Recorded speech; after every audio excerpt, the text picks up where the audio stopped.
At 5:30 on December 16, 1944, on a frozen ridge overlooking the tiny Belgian village of Lanzerath, 2nd Lieutenant Lyle J.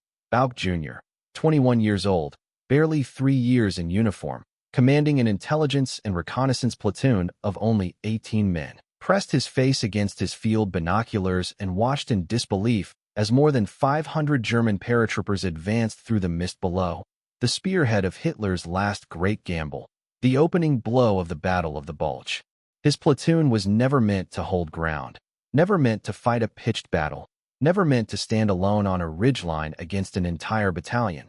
Yet within the next 12 hours these 19 and 20-year-old scouts would delay the advance of the 1st SS Panzer Division by nearly 20 hours, inflicting staggering casualties before being surrounded, overrun, and taken prisoner.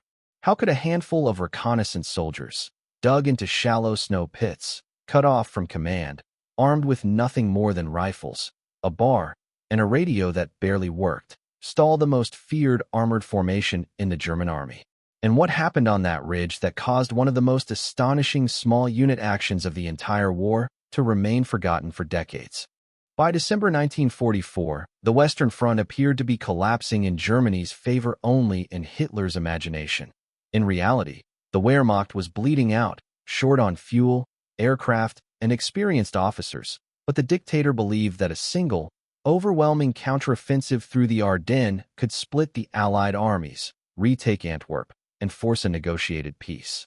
To accomplish this, he committed his remaining elite units, among them the 1st SS Panzer Division, Leibstandard Adolf Hitler, veteran paratroopers from the 3rd Fallschirmjäger Division, and elements of Kampfgruppe, into a surprise winter attack aimed at punching through thin American lines guarding the dense forests of eastern Belgium. The Americans stationed there were mostly green troops, spread thin across a front far too wide, and lulled by months of quiet into believing the Ardennes was a ghost sector, unlikely to see serious combat. On paper, the region around the Belgian villages of Lanzerath, Manderfeld, and Lochmergerben looked insignificant, a patchwork of snow-covered fields, pine forests, and narrow roads. But it included one crucial feature, the Losheim Gap, the natural corridor through which German armor had burst in 1940 and hoped to repeat 4 years later. The American 99th Infantry Division, positioned on this sector, was new to the front. Its intelligence and reconnaissance platoon, led by 21-year-old Lieutenant Lyle Bulge, was tasked with patrolling, scouting, and reporting enemy movement, not defending fixed positions against large-scale attacks. Yet in the days leading up to the German offensive, small signs of danger filtered in. Civilians whispered about increased German troop movements. Radio intercept operators picked up unusual transmissions, and American patrols reported hearing vehicles at night. Higher headquarters, however, dismissed these signals as routine winter activity, convinced the enemy lacked the strength to launch an offensive. Meanwhile, across the border, German commanders massed nearly 200,000 troops, 1,000 tanks and assault guns, and 1,600 artillery pieces, concentrating their forces in secrecy, aided by poor weather that kept Allied aircraft grounded. Among the German vanguard moving toward Lanzerath was a battalion of roughly 500 paratroopers, hardened by earlier campaigns yet exhausted from weeks of marching and short on winter gear. Their job was to seize the ridge south of the village, clear any resistance, and open the road for the armored spearheads of the 1st SS Panzer Division, which needed speed above all else. Every hour of delay risked disrupting the tight timetable required for the offensive to succeed. Geography only amplified the stakes. The ridge where Bulge's platoon dug in offered a commanding view of the valley and the narrow road the Germans had to use, while thick forests and steep slopes funneled attackers into predictable lanes of approach. If left undefended, the ridge would give the Germans an uncontested route straight into the heart of the 99th Division sector. If held, even briefly, it could force the paratroopers to deploy, maneuver, and absorb casualties, losing precious time. Yet Bulge's men were alone. No reserve company behind them. No heavy weapons, no armor, no reinforced bunkers. Only shallow foxholes hacked into frozen earth, a single bar, a pair of machine guns, carbines, and their ability to call artillery from far to the rear. Worse, The platoon's communications with headquarters were unreliable. Phone lines cut by weather and enemy activity left them often blind to the bigger picture. They knew Germans were coming, but not the scale, nor the fact that they were sitting directly in the path of Hitler's main effort. As dawn approached on December 16th, the first shells of the German preparatory bombardment streaked overhead, shaking the trees and throwing snow into the air. To the south, along the Losheim Gap, American listening posts began reporting the unmistakable rumble of armored engines. And in the chilling quiet between artillery bursts, Balck finally saw what his commanders had not: a long, dark column of paratroopers emerging from the tree line, spreading across the fields below the ridge in numbers that made no tactical sense for a local probe. The offensive had begun, and the most powerful armored division in the Reich was now depending on these paratroopers to sweep aside whatever resistance lay ahead. What the Germans could not know, what even the American High Command did not realize, was that the first line of defense in their path consisted not of regiments or battalions, but 18 young reconnaissance soldiers dug into the snow, determined to hold as long as humanly possible. The 18 men who would soon face 500 German paratroopers were not, by any conventional definition, frontline soldiers. They were members of the intelligence and reconnaissance platoon of the 394th Infantry Regiment, handpicked for their sharp eyesight, quick judgment, radio discipline, and ability to slip behind enemy lines, not for holding ground, manning trenches, or repelling massed infantry assaults. Their leader, 2nd Lieutenant Lyle J. Balch Jr., had been only 19 when assigned to command the platoon, and had turned 21 just weeks before the German offensive. Thoughtful, quietly intense, respected more for his discipline than his rank, he was known for treating the platoon like a family, drilling them hard, demanding precise reports, and making them feel, despite their small number, like a unit capable of punching above its weight. His men were similarly young. Corporal William Tsikanicas, the machine gunner with the steady hands and dry humor, Private First Class Sam Jenkins, the wiry Southerner who could run messages through snow faster than most jeeps, Robert Bobby Lambert, barely out of high school, but already trusted as a forward scout, and Staff Sergeant Preston, Balch's right hand, whose calm presence could steady the entire platoon whenever the forest grew too quiet. Most were 19 or 20, some with sweethearts at home, others with parents who still thought of them as boys. Many had enlisted believing their role in the war would be reconnaissance work. Dangerous, yes, but not the grinding attrition of infantry combat. Yet the seeds of their extraordinary stand had been planted weeks earlier, when Balch, during routine patrols near the German border, began noticing signs that something larger than usual was happening across the lines. Increased foot traffic in the forests at night, unfamiliar tire tracks leading from concealed roads, and German civilians photographed hurriedly leaving farms around dusk. Each time he submitted a cautious report, higher command responded with variations of the same message. The enemy was too exhausted, too understrength, and too short on fuel to launch a major attack. Intelligence summaries insisted any German movement was defensive redeployment. The Ardennes, after all, had been quiet for months. Even when a German deserter warned American interrogators on December 14th that a large-scale offensive was imminent, the information was dismissed as unreliable. For Balch, however, the sense of unease grew. In later interviews, he recalled lying awake in the platoon CP, staring at the lantern glow on the wooden beams and thinking, if something does come, we'll have no depth behind us. This fear proved prophetic when orders arrived to hold the Lanzerath Ridge until further notice, despite the platoon's obvious lack of fortifications. Balch, aware the ridge could become a choke point, organized his men into 3 firing lines, arranged overlapping arcs of fire, and had them dig trenches despite the frozen ground that blunted their shovels and cracked their gloves. The work left them exhausted and half-frozen, but it gave them confidence. As Tsikanicas later said, at least we knew the ground better than whoever was coming. Their foxholes were shallow, barely enough to protect against small arms fire, but positioned with mathematical precision. The platoon's 2 machine guns placed to rake the open fields, the bar positioned to interdict movement in the tree line, riflemen staggered so that each man could cover the next if one position fell.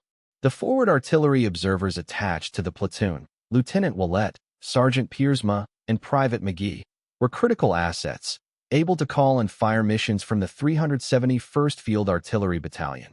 But even they knew that artillery alone could not stop a determined assault if the enemy pushed hard.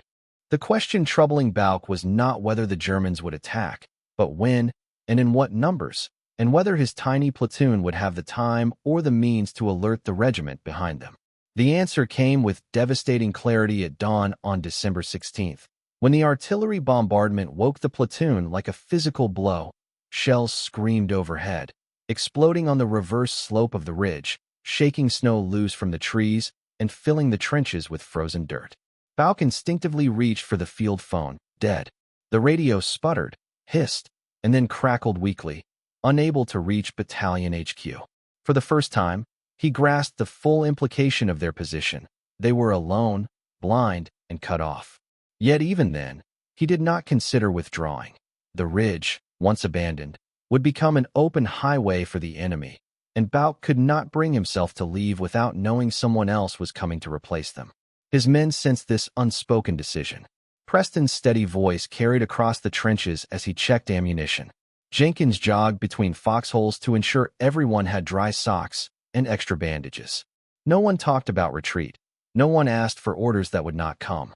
Their resolve was crystallized by the first sighting of the German force.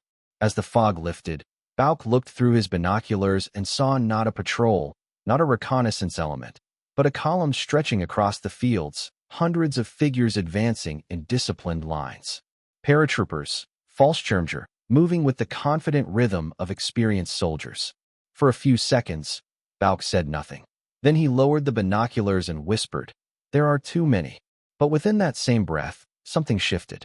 The platoon was outnumbered almost 30-1, but the terrain favored them, and the Germans did not yet know they were facing a determined defense. Bauch and his men understood a simple, brutal truth. Every minute they held the ridge was a minute stolen from Hitler's offensive. Whether they held for 15 minutes or 15 hours, the result would ripple far beyond their position. It was in this space, between fear and duty, between youth and responsibility, that the platoon made its unspoken decision. Jenkins recalled years later, "We knew we weren't getting out of there untouched, but we also knew the whole line behind us depended on what we did."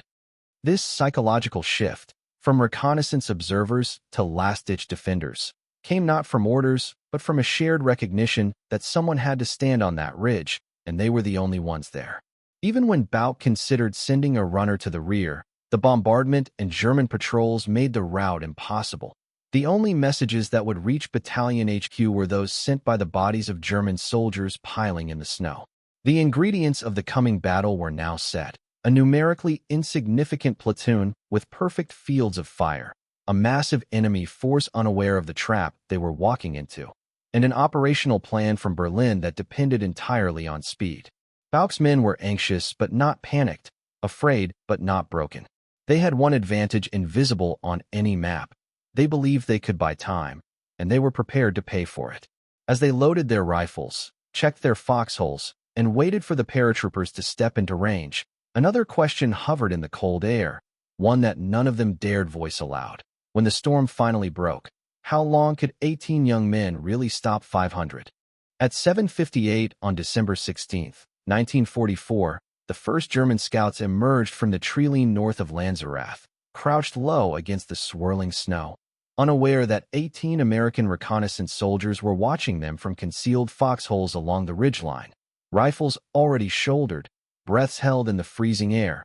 Bauch waited until the forward elements were within 80 yards, close enough to see the metal clasps on their gear, before whispering the order to hold.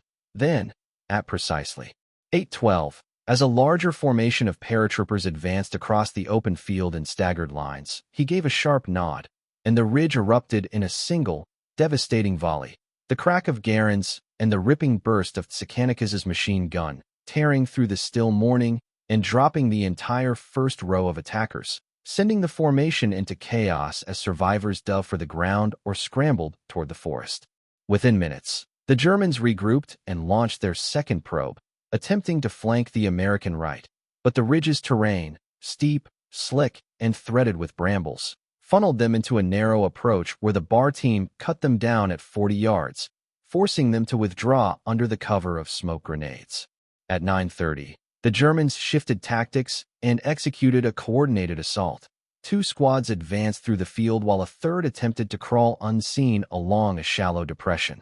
Bulge spotted their movement and directed the artillery observers to call for a fire mission, and moments later, shells from the 371st Field Artillery Battalion slammed into the field with terrifying precision, exploding just short of the American line, showering the attackers with dirt, shrapnel, and concussion. Blasts that shredded their formation and sent survivors fleeing. For nearly 2 hours, German officers pushed their men forward in repeated surges, short, violent sprints across the snow, only to be driven back by concentrated rifle fire from a platoon they still did not understand. To them, this had to be at least a company-sized element, maybe more, because no small unit could deliver such accurate, synchronized bursts. At 11 o'clock, a brief lull settled over the ridge as the Germans reorganized. Bulge's men used the pause to refill magazines, reposition ammunition, and tend to the wounded, including Jenkins, who had taken shrapnel in the shoulder but refused evacuation. He simply switched positions with another rifleman and continued firing with his good arm. By midday, the Germans brought forward heavier weapons, machine guns, mortars, and additional squads of paratroopers, filling the tree line with muzzle flashes and smoke. At 12:40, mortar shells began raining onto the ridge, ripping branches from the pines and collapsing the edges of foxholes, wounding several Americans with splinters and debris. Yet the platoon held, hunkered low, returning fire only when targets exposed themselves. Around 13:15, the Germans launched their most determined attack yet. Nearly a full company advanced in bounding overwatch, covered by machine gun crossfire. Bulge directed his men to wait until the Germans were within 60 yards, then unleashed simultaneous volleys from every position. The effect was catastrophic. Paratroopers fell in clusters, others dropped their weapons and crawled backward, some froze in place as bullets snapped overhead and churned the snow around them. Even so, pressure mounted. Ammunition ran low. Sakanikas's machine gun barrel glowed faintly red from repeated bursts. Several foxholes had partially collapsed under mortar impact. One position on the left flank had been abandoned when its occupant was knocked unconscious. Yet Bulge refused to consider withdrawal. He sensed that the Germans were losing time, fracturing under unexpected resistance, and he intended to delay them until the last possible moment. At 14:50, German officers changed approach again. Instead of frontal assault, they sent small infiltration teams through the woods on the Americans' right flank. These teams moved quietly, using tree trunks and snowy ravines for concealment, closing to within 30 yards before being detected.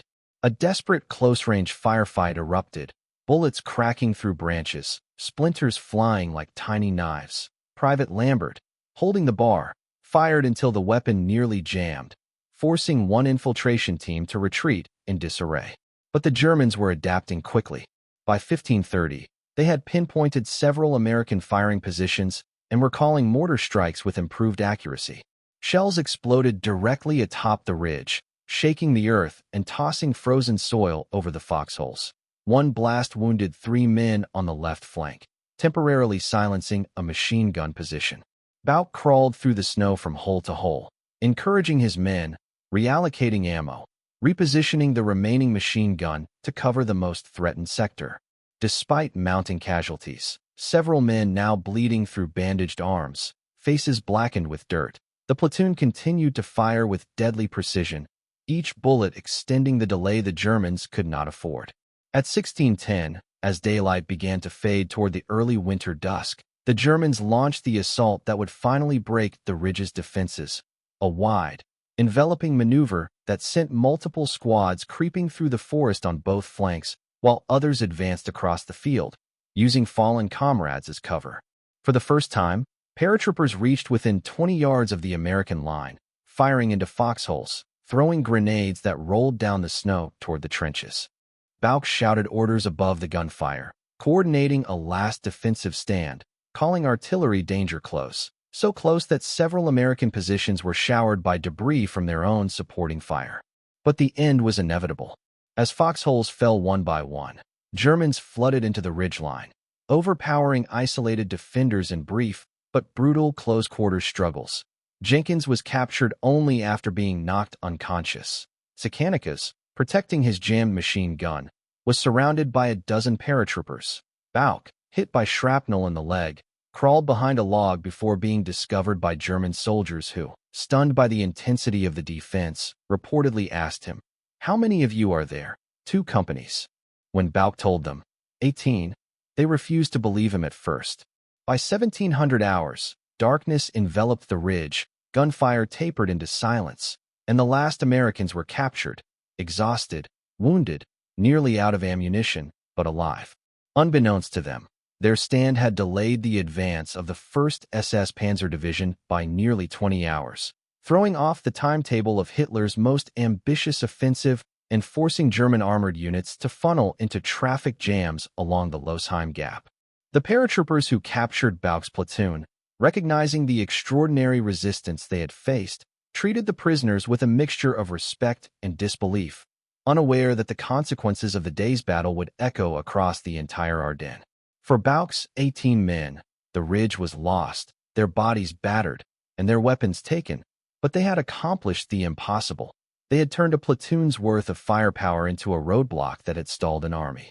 And as they were marched into the darkness, hands on their heads, snow crunching beneath their boots, none of them yet understood that their forgotten stand would one day be remembered as one of the most remarkable small unit actions in the history of the war. When the firing ceased and the ridge fell quiet under the sinking winter light, the German paratroopers sweeping through the shattered foxholes were met not with the bodies of dozens of American defenders, as they had expected, but with the stunned, exhausted faces of 18 young reconnaissance soldiers, wounded, frostbitten, filthy with smoke and frozen mud, who had held their ground for nearly an entire day and inflicted astonishing casualties on a force almost 30 times their size. As the prisoners were marched away toward the rear, some Germans reportedly paused to look back at the ridge, shaking their heads in disbelief that such a small unit had caused such profound delay. For the paratroopers themselves, the day had been a grueling, demoralizing affair, and the unexpected resistance contributed to the mounting frustration of German commanders who urgently needed the advance to stay on schedule. Down the road, the impact of the ridge fight rippled outward. Columns of the 1st SS Panzer Division, expected to break through rapidly, found themselves mired in traffic jams, slowed by the need to reroute units, clear bottlenecks, and recover from the hours lost at Lanzerath. These delays compounded through the night, contributing to the broader failure of Hitler's timetable and reducing the momentum essential to the Ardennes offensive. Meanwhile, for Bauch and his men, the battle's aftermath unfolded in a haze of pain and disorientation as they were processed as prisoners of war, questioned by German officers still convinced they had fought an entire company rather than a single platoon. Several Americans later recalled hearing German soldiers argue over the number of defenders, unable to reconcile the scale of the resistance with the handful of captured men in front of them. As the weeks passed and the tide of the Ardennes shifted decisively in favor of the Allies, Bauch's platoon endured the grim monotony of captivity until they were eventually liberated, battered but alive. Yet their extraordinary stand, arguably one of the most tactically significant small unit actions of the war, did not appear in the official reports of the 394th Infantry Regiment or the 99th Division. The chaos of the breakthrough, the loss of communication, and the subsequent capture of the platoon meant that no one in higher command fully understood what had happened on the ridge. In the immediate aftermath of the war, the platoon simply returned home as anonymous veterans, carrying with them memories that few believed and even fewer documented. While the official histories of the Battle of the Bulge focused on more famous episodes like the Siege of Bastogne, Kampfgruppe Paper's advance, and the defense of Elsenborn Ridge. For decades, Bauch's men lived in quiet obscurity, their story known only to a handful of officers and surviving comrades, until researchers, historians, and veterans groups, piecing together German records, survivor accounts, and battlefield reports, slowly uncovered the full significance of their stand. By the late 1970s, enough evidence had emerged to prompt a formal review, and in 1981 the U.S. Army finally awarded the Intelligence and Reconnaissance Platoon of the 394th Infantry Regiment the Presidential Unit Citation, the nation's highest unit-level honor, recognizing them as the most decorated American small unit of World War II. Several members, including Bulge, Preston, Lambert, and others, received individual decorations such as the Distinguished Service Cross, Silver Star, and Bronze Star for Valor. For many of the surviving veterans, the recognition arrived late in life, long after the physical wounds had healed, but while the emotional scars still lingered. Bulge himself accepted the honor with characteristic humility, saying the men did what needed to be done, and that the true measure of their success was the time they bought for the forces behind them. Today, military academies and leadership courses sometimes use the battle at Lanzerath Ridge as a case study in terrain exploitation, initiative under uncertainty, and the disproportionate impact a small, determined defensive action can have on a broader campaign. Analysts highlight how Bulge's precise positioning of his men, disciplined fire control, and ability to read the battlefield allowed 18 soldiers to stall the vanguard of a Panzer Division in one of the most critical phases of the war. Yet beyond the tactical lessons lies a more human legacy.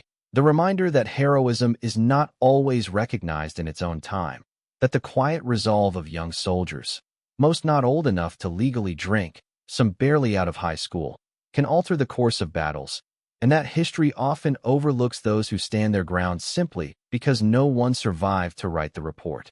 At Lanzerath, however, enough men lived to tell the story decades later, ensuring that their stand, once invisible, would no longer be lost to the snow-covered ridge where it unfolded. Their legacy is not just the medals they eventually received, but the enduring truth that courage at the smallest scale can shape events at the largest, that even in the most desperate moments of a war defined by vast armies and armored giants, 18 men with rifles, resolve, and a leader wise beyond his years could change the course of a day, and perhaps, in some small measure, the course of the war itself.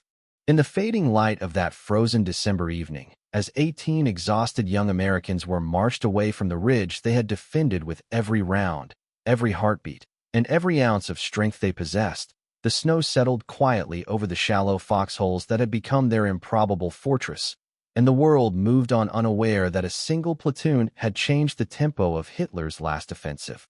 Their rifles were silent, their positions abandoned, yet the imprint of their courage echoed far beyond Lanzerath. A reminder that war is often shaped not by sweeping maneuvers or towering generals, but by ordinary soldiers placed in impossible circumstances who choose to stand their ground anyway. When we look back on the ridge, on the 19- and 20-year-olds who faced 500 trained paratroopers and held for nearly an entire day, we are confronted with a question larger than tactics or history. What compels individuals, outnumbered and unseen, to resist so fiercely when no one is watching, when no recognition awaits, when survival seems improbable? Perhaps the answer lies not in strategy but in the quiet, stubborn belief that their stand mattered, that the lives behind them depended on every minute they could steal from the enemy.